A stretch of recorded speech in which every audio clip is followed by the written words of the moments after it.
করতে, আমি যে সরকারের যে বাজেট আপনার, সেই বাজেটের তো লক্ষ্যমাত্রা আমরা দেখছি না।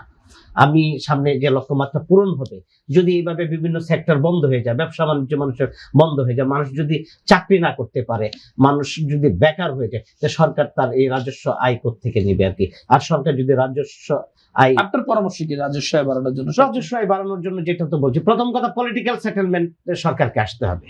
দেখেন, পলিটিক্যাল সেটেলমেন্ট হচ্ছে যেটা হচ্ছে কি, আপনি কোন দলকে ইগনোর করছেন, কোন দলকে আপনি সাথে নিচ্ছেন না। এখন বাংলাদেশে একদলীয় শাসন ব্যবস্থা কায়েম হয়েছে। আপনাকে বলি, বিএনপি আর জামাত আর এনসিপি সব মিলে একটা দল।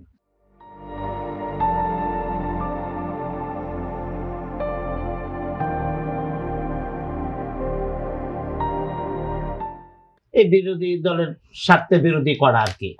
তারপরে ধরেন আপনার দেখেন, অপরাধ যারা করছে অপরাধীকে আপনি শাস্তি দেন, আমি কখনো না করছি না। বাংলাদেশে এই যে ডক্টর ইউনূসের সময় যে আপনার মামলাগুলি দিয়েছিল, কিন্তু প্রকৃত অপরাধীকে মামলা দেওয়া হয় নাই।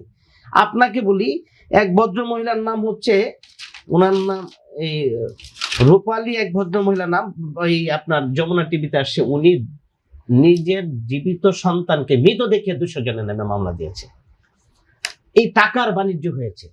তাহলে দেখেন, আমরা বলছি যে প্রকৃত অপরাধীকে আপনি শাস্তি দেন, কিন্তু প্রকৃত অপরাধী ছাড়া যারা আপনার শাস্তি পাওয়ার কথা না, তাদেরকে কেন শাস্তি দেওয়া হচ্ছে? এই যে মামলা দিয়ে একটা হয়রানি করা হচ্ছে, আমরা আশাবাদী যে বিএনপি এখান থেকে যারা প্রকৃত অপরাধী না, তাদেরকে হয়তো ভবিষ্যতে নিস্তার দেবে। কিন্তু সবচেয়ে যেটা করছে, আপনাকে বলি যে পুলিশ যে নিউট্রাল হয়ে যাচ্ছে, পুলিশ সবচেয়ে বেশি আপনার এখনো কারাপশনের সাথে জড়িত।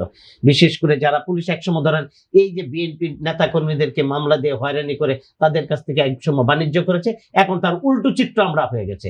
এখন পুলিশ আপনার যেই আওয়ামী লীগ নেতাদেরকে এতদিন সমীহ করেছে, আমাকে অনেক আওয়ামী লীগের নেতা নিজে বলেছে আমি আসবো আবার আমি পুলিশকে টাকা দিয়ে রাখার অবস্থা চাই।